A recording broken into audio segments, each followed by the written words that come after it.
And now I'm going to go into the selective brush, and I would like to give her a little bit more color tone around her face area.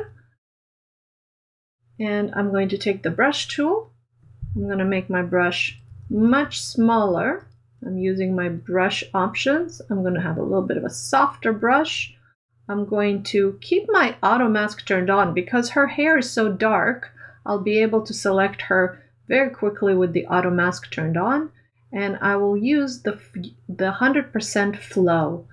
And I'm going to turn on my overlay mask, pressing the letter O, and I'm going to quickly select just her face.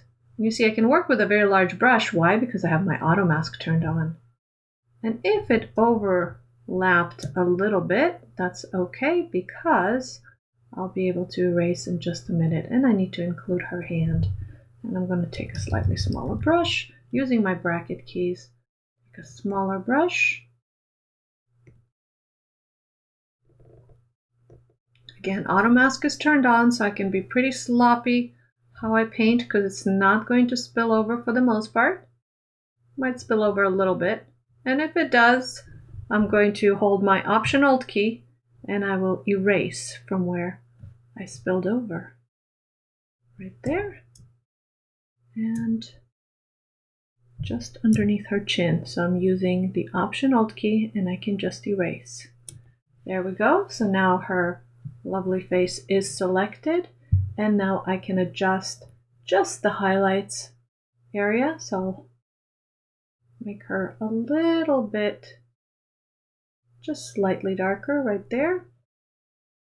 But most of all, I want to add a little bit more color into her face. I'm going to add just a smidge of magenta, a little bit more yellow to warm her up a little bit.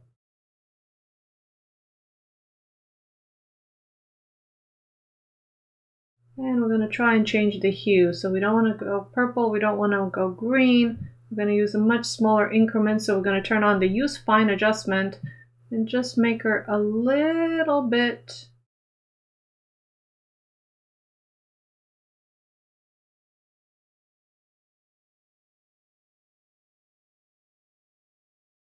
there we go, that looks nicer. And I'm going to open up the shadows just a smidge. Open up the shadows, and I'm going to lower my texture to give her slightly softer skin. There she is.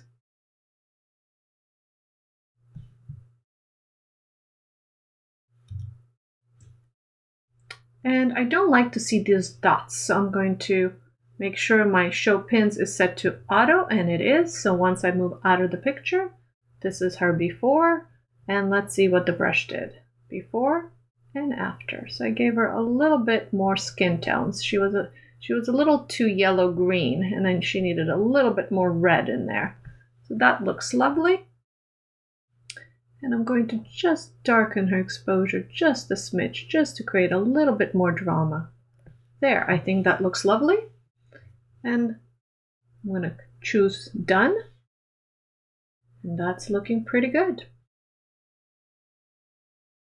Quick portrait retouching.